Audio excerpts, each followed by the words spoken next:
ফুসফুসের সংক্রমণ সহ নানা জটিলতায় রাজধানীর এভারকেয়ার হাসপাতালে চিকিৎসাধীন আছেন বিএনপি চেয়ারপারসন বেগম খালেদা জিয়া। হাসপাতালের সামনে আছেন সহকর্মী মোহাম্মদ সোহাগ বিশ্বাস। বিস্তারিত জানতে সরাসরি যুক্ত হচ্ছে তার সঙ্গে।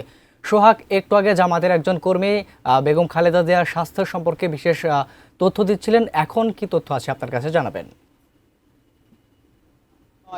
আবিদ, আপনি জানেন যে গত 23 তারিখে বিএনপির চেয়ারপারসন সাবেক প্রধানমন্ত্রী বেগম খালেদা জিয়া এভারকেয়ার হাসপাতালে ভর্তি হয়েছেন। তিনি মূলত হৃদযন্ত্র সহ বেশ কিছু জটিলতায় ভুগছিলেন বেশ কিছুদিন ধরেই।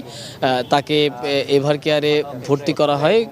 আজকে বিকেল নাগাদ বিএনপির মহাসচিব মির্জা ফখরুল ইসলাম আলমগীর তিনি জানিয়েছেন বেগম খালেদা জিয়া সংকটাপন্ন রয়েছেন।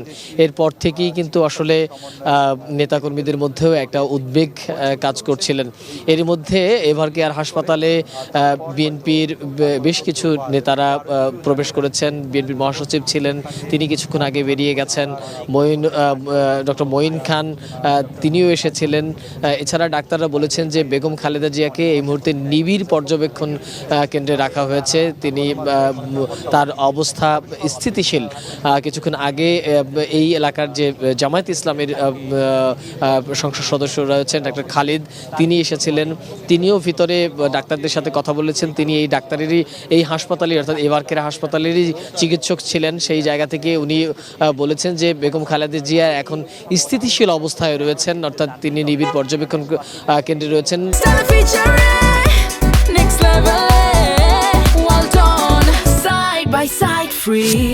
তবে সামাজিক যোগাযোগ মাধ্যমে কোনো ধরনের গুজব থেকে সবাইকে এড়িয়ে চলার তিনি পরামর্শ দিয়েছেন।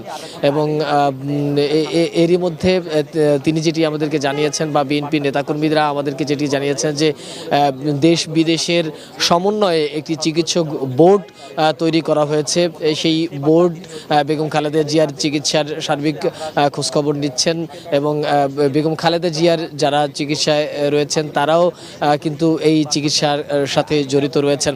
বেগম খালেদা জিয়া বিগত বেশ কিছুদিন ধরেই কিন্তু আসলে তার যেহেতু তিনি তার প্রায় ৭৯ বছর বয়স হয়ে গেছে, সে কারণে বয়সের জটিলতায় নানা ধরনের সমস্যায় তিনি ভুগছিলেন। এবং একই সাথে আমরা দেখেছি অন্তর্বর্তী সরকারের প্রধান উপদেষ্টা অধ্যাপক ডক্টর মোহাম্মদ ইউনূস তিনি দেশবাসীর কাছে দোয়া চেয়েছেন এবং বিএনপির যে ভারপ্রাপ্ত চেয়ারম্যান তারেক রহমান তিনিও গোটা দেশের মানুষের কাছে বেগম খালেদা জিয়ার জন্য দোয়া চেয়েছেন। তারা বলেছেন যে খালেদা জিয়ার যে শারীরিক অবস্থা রয়েছেন এই মুহূর্তে দেশের মানুষের দোয়া একমাত্র তার জন্য সবথেকে বেশি কাজে আসতে পারে। সে কারণে আসলে এই মুহূর্তে এভারকেয়ার হাসপাতালের যদি চিত্র বলি তাহলে নেতাকর্মীরা ভিড় করেছেন, সেই সাথে সবাই বেগম খালেদা জিয়ার জন্য আসলে এখন পর্যন্ত দোয়া চাইছেন। এই ছিল রাজধানীর এভারকেয়ার থেকে সাবেক প্রধানমন্ত্রী বেগম চেয়ারপারসনের খালেদা জিয়ার শারীরিক অবস্থার সর্বশেষ অবস্থা। আবিদ।